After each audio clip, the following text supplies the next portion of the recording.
وعن بهز بن حكيم عن أبيه عن جده رضي الله تعالى عنه أنه سمع رسول الله صلى الله عليه وسلم يقول في قوله تعالى كنتم خير أمة أخرجت للناس قال أنتم تتمون 70 أمة أنتم خيرها أكرمها على الله تعالى. رواه الترمذي وابن ماجه والدارمي وقال الترمذي هذا حديث حسن.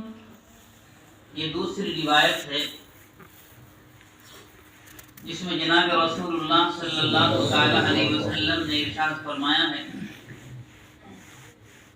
کنتم خیر امت اخرجت للناس قال انتم تتمون 70 امت انتم خیرها واکرمها علی اللہ تعالی. اس روایت کے اندر میرے عزیزو اس امت کی عظیم ذمہ داری کو بیان کیا گیا ہے اور جناب رسول اللہ صلی اللہ تعالی علیہ وسلم نے ارشاد فرمایا انتم تتمون 70 امتا، فرمایا کہ تم بہترین امت ہو اور تم کو لوگوں کے لیے پیدا کیا گیا. اخرجت لانتفاع الناس، تمہیں پیدا کیا گیا ہے لوگوں کی نفع رسانی کے لیے. اس لیے کہ اللہ کے نبی علیہ الصلوۃ والسلام نے ارشاد فرمایا خیر الناس من ينفع الناس. اگر آپ توجہ دیں تو کچھ بات عرض کر دیں. قرآن کریم کی اس آیت کے اندر میرے عزیزو کنتم خیر امت اخرجت کے بعد میں للمسلمین نہیں فرمایا بلکہ للناس فرمایا گیا. اس لیے اس آیت کریمہ کی اس لفظ سے ہمیں بات معلوم ہونی چاہیے کہ ہمارا دائرہ کار صرف مسلمان نہیں ہے بلکہ تمام انسانیت ہے. بات آگے سمجھ میں؟ ہمارا جو دائرہ کار ہے وہ صرف مسلمان نہیں بلکہ پوری انسانیت ہے. جس طریقے سے جناب محمد رسول اللہ صلی اللہ تعالی علیہ وسلم کا جو سلسلہ نبوت ہے وہ پوری دنیا کے لیے ہے، اسی لیے امت کی دعوت بھی پوری دنیا کے لیے. اس لیے ہمیں یہ بات معلوم ہونی چاہیے. آپ نے ارشاد فرمایا انتم تتمون 70 مرہ. کیا فرمایا؟ انتم تتمون 70 مرہ. یہاں پر لفظ 70 کو استعمال کیا گیا ہے کہ تم 70 امتوں کو پورا کرو گے، یعنی 70 امتیں تم پوری کرتے ہو. اس 70 امہ کا مطلب کیا ہے؟ اس سلسلے میں حضرات محدثین نے 2 باتیں ارشاد فرمائی. ایک بات تو میرے عزیز یہ ہے کہ 70 کا لفظ جو ہے عربی کے اندر عامتاً تکثیر کے لیے استعمال ہوتا ہے. عامتاً تکثیر کے لیے استعمال ہوتا ہے. جیسے کہ قرآن کریم کے اندر حق تعالی شانہ جل وعلا نے ارشاد فرمایا ان تستغفر لهم 70 مرہ، کہ منافق اور بیوقوف قسم کے جو لوگ ہیں یہ ایسے ناہنجار اور نابکار ہیں، اگر آپ ان کے لیے 70 مرتبہ بھی استغفار کریں لن یغفر اللہ لهم، ان کی معافی نہیں ہو سکتی. اس لیے لفظ 70 کے سلسلے میں فرمایا ایک تو تکفیر کے لیے ہے، دوسری بات یہ ہے کہ اگر یہ کہا جائے کہ امتیں تو دنیا کے اندر 70 نہیں ہیں تو اس کا جواب یہ ہے کہ یہاں پر 70 بڑی بڑی جو امتیں ان کا شمار ہے، تمام کا شمار نہیں ہے. اس لیے ارشاد فرمایا کہ انتم تتمون 70 امتا، کہ تم 70 امتوں کو پورا کرتے ہو. جو دنیا کے اندر بڑی بڑی امتیں آئی ہیں لیکن ان سب کے درمیان تمہارا ایک امتیاز ہے. تمہارا امتیاز یہ ہے انتم خیرها واکرمها علی اللہ. کیا؟ فرمایا کہ تم ان سب میں بہتر ہو اور سب سے زیادہ معزز ہو اللہ تعالیٰ کے نزد. جی سب سے زیادہ معزز ہو.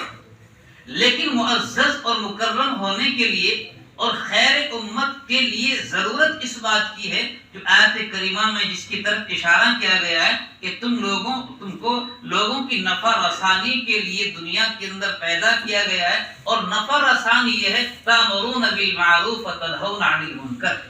کیا؟ تأمرون بالمعروف وتنہون عن المنکر. کہ تم لوگوں کو اچھائیوں کا حکم دیتے ہو اور برائیوں سے روکتے ہو۔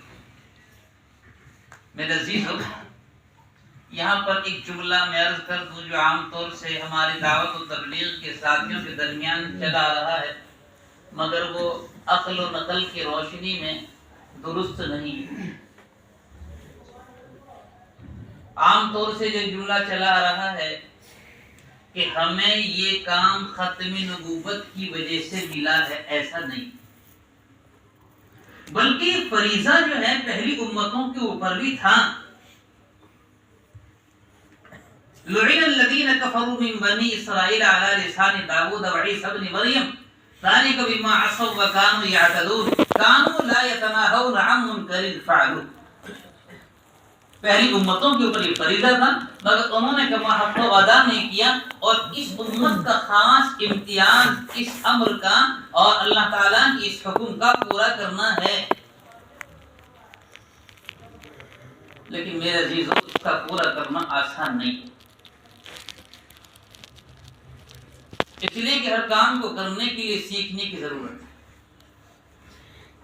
ہر کام کو کرنے کے لیے میرے بھائی سیکھنے کی ضرورت ہے۔ اگر آپ نے بغیر سیکھے کرنا شروع کر دیا کسی کام کو تو ایکسیڈنٹ ہو جائے گا۔ اسی لیے قرآن کریم نے ارشاد فرمایا کہ دعوت کا کام تو کرو، مگر کیسے کرو؟ ادعو الی سبیل ربک بالحکمہ والموعظۃ الحسنہ۔ حکمت سے کرو، موعظہ حسنہ سے کرو، عقل کو بھی کام میں لاؤ اور زبان کو بھی کام میں لاؤ۔ جب تک یہ دونوں چیزیں دعوت کے کام کے اندر آدمی صحیح طور پر استعمال نہیں کرے گا اور شرعی نقطۂ نظر کے اعتبار سے استعمال نہیں کرے گا، تب تک اس کی دعوت مؤثر نہیں ہوگی۔ اس لیے میرے بھائیوں، ہمارے حضرت والا شاہ ہردوئی نور اللہ مرکزہ فرمایا کرتے تھے کہ دیکھو، دعوت کا کام کرنے کے لیے دیکھ لیا کرو، مزاج شناسی کو دیکھو، موقع شناسی کو دیکھو۔ موقع شناسی بھی ضروری ہے، مزاج شناسی بھی ضروری ہے۔ اس لیے فرمایا کرتے تھے کہ امر منکر پر نکیر تو ضروری ہے، مگر تحقیر کی اجازت نہیں۔ کوئی غلط کام ہمارے کسی بھائی کے اندر ہے، وہ اسے کر رہا ہے، آپ اس غلط کام کو تو غلط سمجھو، لیکن اس کی ذات کو برا مت سمجھو۔ اس لیے کہ جب تک میرے عزیزو داعی کے اندر ماں جیسی صفت نہیں آئے گی، تب تک اس کی دعوت کا اثر نہیں ہو سکتا۔ فرمایا کرتے تھے حضرت والا شاہ ہردوئی رحمۃ اللہ علیہ کہ ماں کا حال یہ ہوتا ہے کہ بچہ پیشاب کرتا ہے اور پاخانہ کرتا ہے، تو ماں اسی حالت میں اس کو اٹھاتی ہے، صاف کرتی ہے، استنجے کو دھوتی ہے، صاف کرتی ہے، کپڑوں کو دھوتی ہے، صاف کرتی ہے، اور بچے کو سینے سے لگا لیتی ہے۔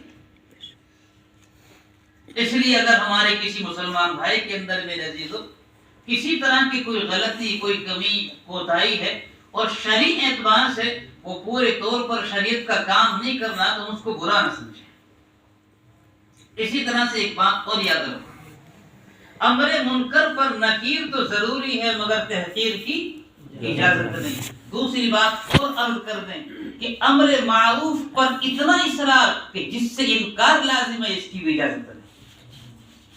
سن لو کان کھول، امر معروف پر اتنا اصرار کہ جس سے انکار لازم ہے، اس کی بھی اجازت نہیں۔